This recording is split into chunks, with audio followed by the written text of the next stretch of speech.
Hey guys, and welcome to another episode. Today in this video I'm going to be talking to you guys instead of actually doing a DIY. Now it's a little bit different than usual, but I mean, hey, whatever. Today in this video I'm going to be talking about the brakes on the Accord, the 50,000 subscriber giveaway, and the Q&A. So I'm going to be going into more detail about all of that.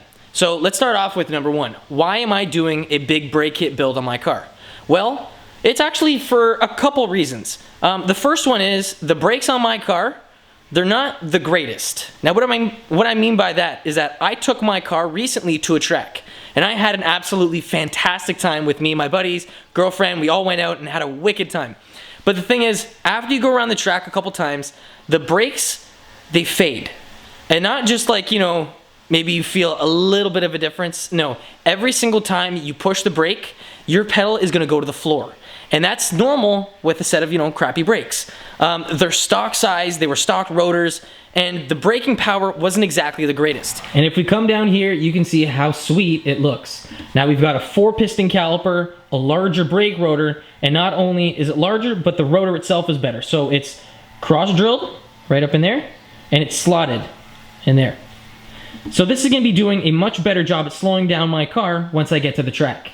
Now the other thing is heat. Heat is going to play a huge factor if you ever go to the track.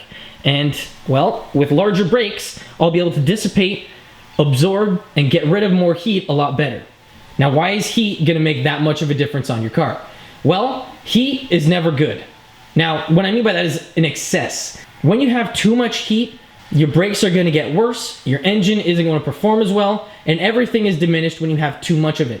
Now, with larger brakes, the rotors in there are going to be able to dissipate, absorb, and get rid of heat a lot better. Now, it got to the point that my brakes got super hot when I brought it to the track that it actually warped the plastic center caps. So the wheel is aluminum, and the wheel held up very well, but when it came to the brake, when it came to the center caps, 3 of the 4 center caps became toast. Now focus on it to show you guys this. That is not exactly what a center cap should look like. So when this thing was mounted on the car, it would wobble and you could like push it in and out. And that's because these plastic centers got so hot that it basically killed them.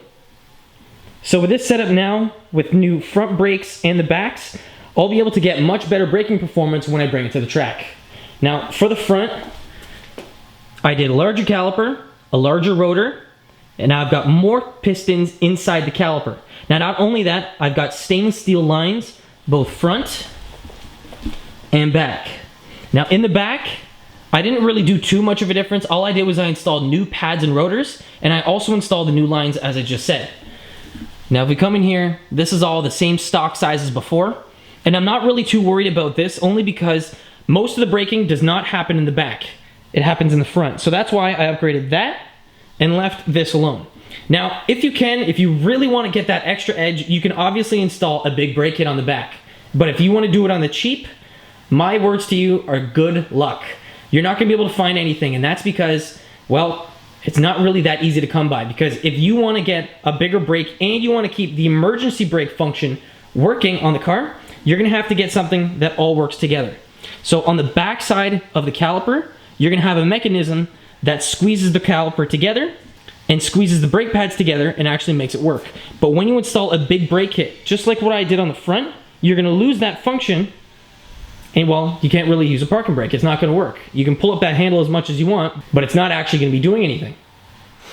Now, next up, let's talk about the 50,000 subscriber giveaway. Now, in this next giveaway, I'll be giving away a 3-ton aluminum jack and 3-ton aluminum jack stands. Now it's the same stuff that I've got and I use on my car and any other car that I work on. It's what I use in my garage and I absolutely love these things. I'll show you right now what they are. So let's start off with the jack. Now this jack right here is a 3-ton Pittsburgh aluminum low profile racing jack. And this is what I use that'll work for my car, the Golf, and any other really car that I work on. I use this on even my dad's truck, my sister's Jeep, and this thing will lift it up without a problem. Now, this thing is also nice enough that it's a low profile jack. So if you see this, see that height right there? That's actually not even the lowest it goes. If you twist the jack a little bit more, see how low that goes? Now that's very low in a low car standard, so like that'll take care of a good 90 to 95% of lowered cars. But as soon as you get coils and you lower the car, you know, just as much as I did, this jack is going to work, but you're going to need to have a couple ramps in front of the car to jack the car up. So one lucky subscriber is going to win a brand new version of one of these and 2 sets of these big red jack stands. Now these are 3-ton aluminum jack stands, and these are what I use when I jack up my cars. Now this is very safe, and it'll have any range between that height and this one. So if you want your car just high enough to, you know, do the brakes or change the wheels, you can do that. Or if you want the car high enough that you can get underneath it, you can have it at this setting. And there's 6 different increments as to where you can put the jack. So you can have any of the top 3 or any of the bottom 3.